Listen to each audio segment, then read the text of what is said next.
Charlotte. Today we wanted to talk about a subject, and it's a very strong subject, and we have our guest speaker here. Did you want to introduce yourself? Yes, my name is Daryl Korn. I'm from Hendersonville, North Carolina. So today we're talking about alcoholism.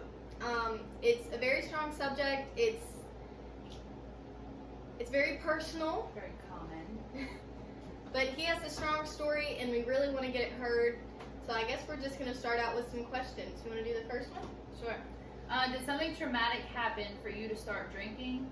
Or what was the reason why you started drinking? It started with my son and my beautiful girlfriend that's supposed to be my wife, Michelle Harden. Excuse me, because I told him up bringing it. Yeah. Still got it. But it hurt. And it hurt bad. And when it hurt and it hurt bad, and your family's abandoning you because you don't live to their standards, and you ain't got nobody around, and you want the pain to quit, alcohol did it. Alcohol. I stayed high on alcohol. I try to stay high on alcohol all the time. I stayed high on alcohol so much that if you come to me and I didn't have alcohol, I couldn't speak to you. I couldn't get the words out because I didn't know how to live in this world. Basically, I'm in this world but not in this world. I was in my next realm with the other guys. So alcohol was what I run to. Alcohol is what I try to drown her out. Alcohol is what I try to drown my kid out. Alcohol is what I was trying to drown my memories out of all the cars and all the stuff that I had. And all of it is gone. And family gone. Just going out to the college and drinking and deep gap and all that. And it started out that way. I say when I started turning into be an alcoholic was probably about 20 years old. 20, yeah. Okay. About 20. What made you realize you were an alcoholic? Well, I had a thing in my mind where I always had to get back. Somebody said, hey, look, I just like alcohol. I'm not no alcoholic. It's what it started out that way. Mm-hmm. I said, hey, look at me. Tomorrow I'll just quit. I'm going to quit. Well, I started out I could do that. But then I get back to where we'll try to get back, and something would happen that didn't make me happy, and I couldn't deal with it. Yeah. So I'm back to alcohol. So then I started realizing I was an alcoholic is when you wake up in the morning, and your mission, you have to have alcohol. There is nothing that can stand in your way.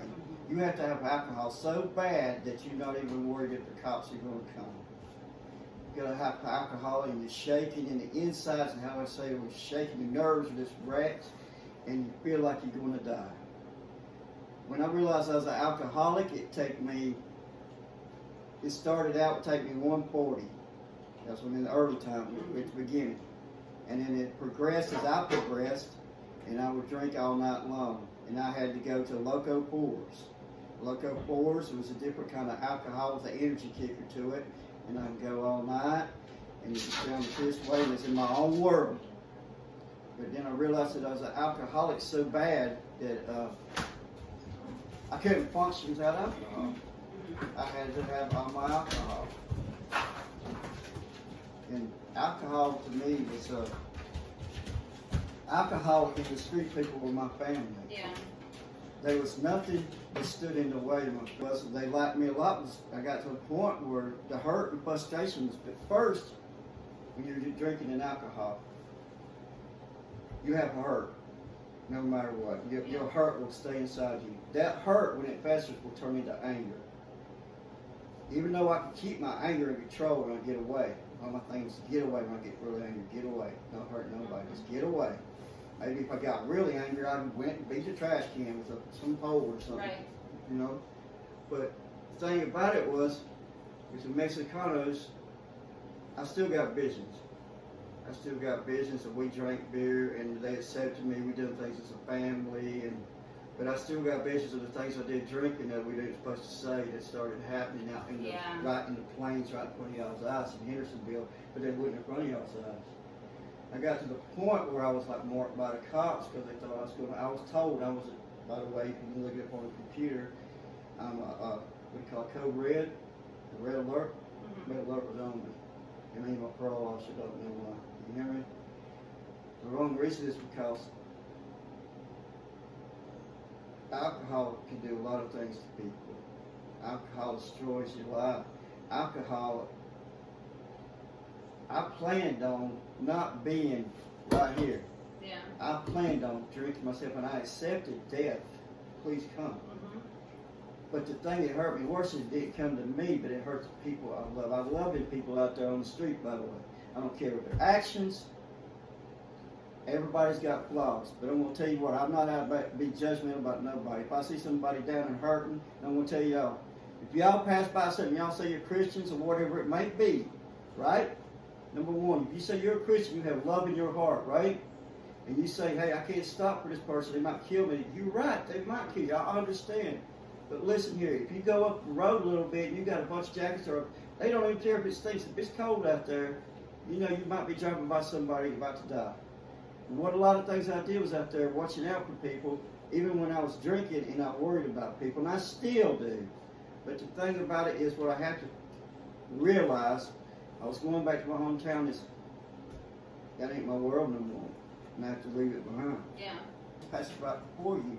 You try to accept things, but when you come to reality, the little group that was with you in your own way are gone. Yeah.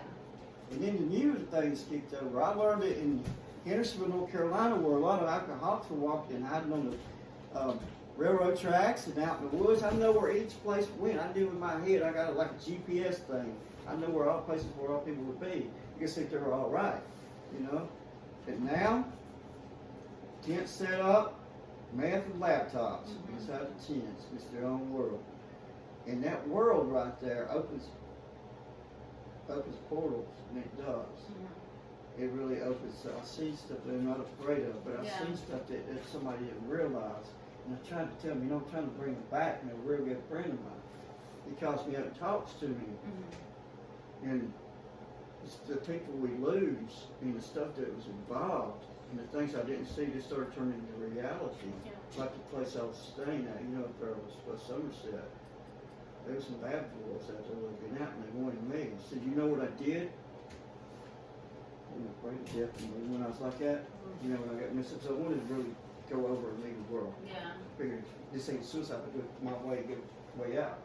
Because I was tired of being an alcoholic and losing people, and I was just tired of it. Well, what am I going to do? Come back to this real world. When you get out there, anybody that's alcoholics, when you get out there and you get to that world-like mind, listen, it's a scary world because you can't come back because the people around you are changing and adapting and everything's changing, and you're gone. And they're going to think you abandoned them and left them, or they're going to push you away because you've been gone too long. What it is it's a hard thing to do. If you can get help out there somewhere, hey, look, maybe you've got a mission because every place has got a different place, but I'm going to tell you what. Maybe I would, if you need help bad enough, if you need help bad, if you want to quit, see the thing about me is I went to AA and all this stuff, but I didn't want to. I can go to anything if I don't want to do it. But if you want to bad, you can do it. You can really do it. And Where did you go somewhere to get help? Like, where did you go? No? You just cold turkeyed it? When I was in the hospital, I got a thing that happens that nobody believes me. Okay? It's for the greater good. I told your dad what was happening to me. He told you that, right? On paper. Right? Yeah.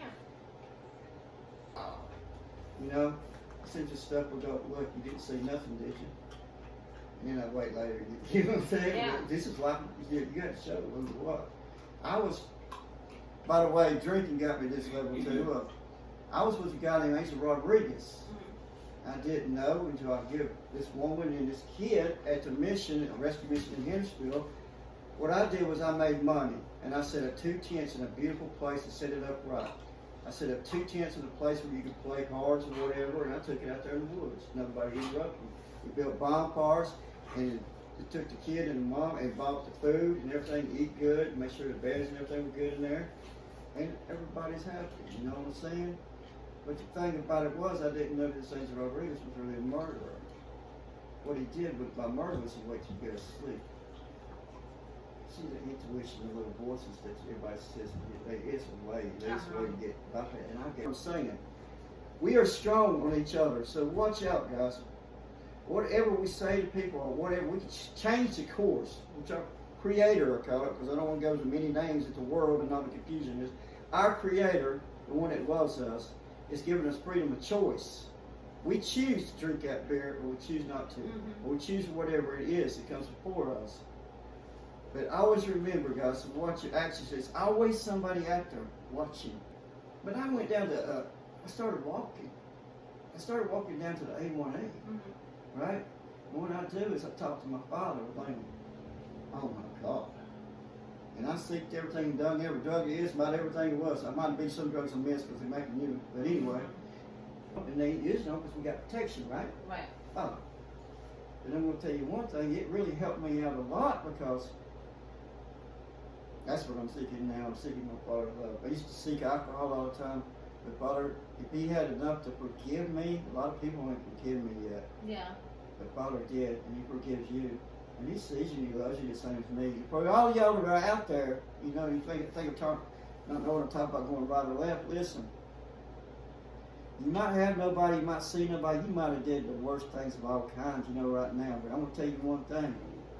You tell Father He loves you, and you truly say He loves you, you tell our Creator He loves you, and that you really need help, to help you will get inside. If you want to really quit, which I can't grab your hand here, if you want to really quit, in your mind you got to give it up. In your spirit, you got to just let it go and believe in Father that He can do it. Number one, I'm going to show you some secrets that I can take and look. I look at the stuff in the Bible, I see situations that happen. Number one, like the woman that grabbed the hem of His garment, and there's all a bunch of people around. Faith like I got. Yeah. Faith. Sometimes when faith will dwindle down, stuff around us, circumstances around us, situations that happen. That's what I do in my mind. I search my mind, I'll go back, you know. What's back? You did see. What did you see that? What did you see that? You seen a picture of beer. This is how bad it was on beer. You seen a picture of beer, and you're carrying somebody's Coca-Cola. So that's where it's at. Yeah. And I walked up there, and the picture was still, ain't nobody touched my beer. I don't think it's psycho or where I'm about to come back, but there wasn't nobody there. It's like 3 o'clock in the morning.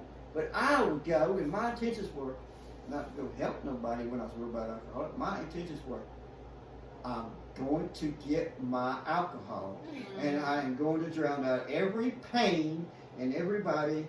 Yep. And I want to find somebody that got pain just like me and hurt, and I want to be a help. That's what I was doing. And I still want to do that, but I don't know where to do it. And I can shake the sugar tree.